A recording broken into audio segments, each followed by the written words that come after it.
Pendiri Pemuda Pancasila adalah Abdul Haris Nasution. Pemuda Pancasila didirikan pada 28 Oktober 1959, bertepatan dengan peringatan Sumpah Pemuda ke-31. Tujuan awal pembentukan Pemuda Pancasila adalah untuk menghadapi dominasi pemuda rakyat atau PR, sebuah organisasi sayap di bawah Partai Komunis Indonesia atau PKI. Untuk memahami latar belakang berdirinya Pemuda Pancasila lebih jauh, kita harus mundur ke pertengahan 1950-an. Kala itu Nasution masih aktif berpolitik. Partai yang ia dirikan, Ikatan Pendukung Kemerdekaan Indonesia (IPKI), mengikuti pemilu 1955. IPKI didirikan Nasution bersama Kolonel Gatot Subroto dan Kolonel Ajis Saleh. Harapan IPKI di pemilu itu besar. Mereka mengidamkan basis massa dari kalangan mantan pejuang dan prajurit TNI. Ya, kala itu tentara masih boleh memilih dan berpolitik. Namun harapan itu kandas, ditulis Tirto. IPKI bahkan dikalahkan Nahdlatul Ulama NU yang jadi pemenang nomor 3 dan PKI di posisi 4 pada akhir 1955. Presiden Soekarno memanggil Nasution yang habis masa skorsnya.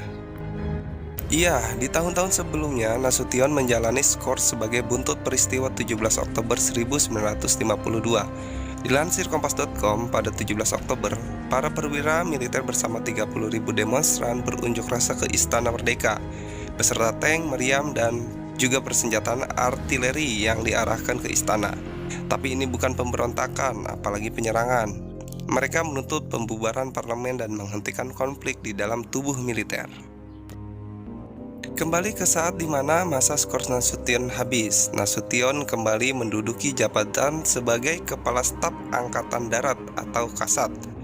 Menurut Loren Reiter dalam makalah di jurnal Indonesia Pemuda Pancasila, The Last Loyalist Freeman of Suharto's New Order, Nasution adalah orang di balik keberhasilan lobi yang mendorong Soekarno mengeluarkan dekret Presiden 5 Juli 1959.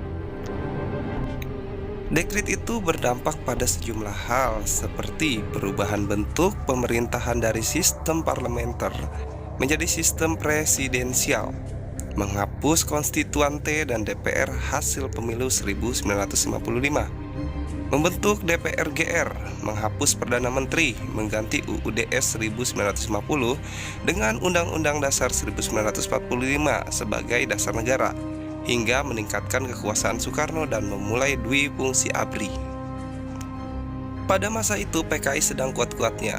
Kekuatan itu bertambah ketika Pemuda Rakyat didirikan sebagai organisasi pemuda PKI.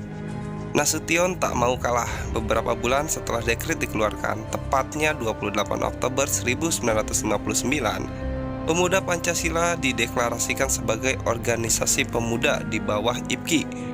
Pemuda Pancasila memancing banyak anak tentara bergabung. Perkembangan keorganisasian Pemuda Pancasila, nama Pemuda Pancasila mulai berkibar memasuki tahun 1965, tepatnya dalam peristiwa G30S. Ulf Sandhausen dalam Politik Militer Indonesia 1945 sampai 1967 mengisahkan pembantaian yang dilakukan Pemuda Pancasila bersama Soksi yang dikontrol tentara, juga kelompok Islam dan Kristen di Sumatera Utara. Sasaran mereka adalah orang-orang dengan cap komunis. Ian Douglas Wilson dalam Politik Jatah Preman, Ormas dan Kuasa Jalanan di Indonesia Pasca Orde Baru menjelaskan kebesaran Pemuda Pancasila pada masa Orde Baru. Pemuda Pancasila tak terganggu, bahkan di sepanjang periode ketika operasi penembakan misterius Petrus berjalan, hampir tak ada anggota, jika tak ingin disebut preman, Pemuda Pancasila yang tersentuh. Kebesaran Pemuda Pancasila memancing lebih banyak orang untuk masuk. Rata-rata dari mereka adalah krimen. Semuanya tertarik mengenakan setelan loreng oranye, seragam kebesaran Pemuda Pancasila. Citra Pemuda Pancasila saat itu memang menarik. Mereka mengamankan persepsi sebagai organisasi nasionalis yang disokong tentara. Di masa Orde Baru, Pemuda Pancasila mengembangkan 3 prinsip: otot, omong, dan otak. Makna di balik itu, Pemuda Pancasila ingin anggota-anggotanya tak cuma kuat dan berani pasang fisik, tapi juga pandai bicara dan berpikiran cerdik serta pandai. Dikutip dari jurnal Pemuda Pancasila dan Rejim Represif Orde Baru karya Abdul Arif, Tiga prinsip itu jadi makna dari warna loreng oranye seragam pemuda Pancasila, menggantikan seragam yang semula jingga polos menjadi loreng oranye. Pemuda Pancasila ingin menonjolkan tiga kekuatan itu.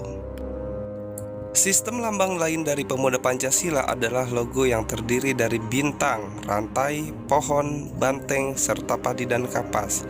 Dikutip dari situs Pemuda Pancasila Malang Kota, bintang bermakna ketuhanan yang Maha Esa, rantai melambangkan kemanusiaan yang adil dan beradab, gambar pohon beringin hijau dimaknai persatuan Indonesia. Simbol-simbol dalam logo Pemuda Pancasila dimaknai sebagai unsur-unsur Pancasila, termasuk kepala banteng yang melambangkan kerakyatan yang dipimpin oleh hikmat kebijaksanaan dalam permusyawaratan perwakilan, juga padi dan kapas yang mempresentasikan keadilan sosial bagi seluruh rakyat Indonesia.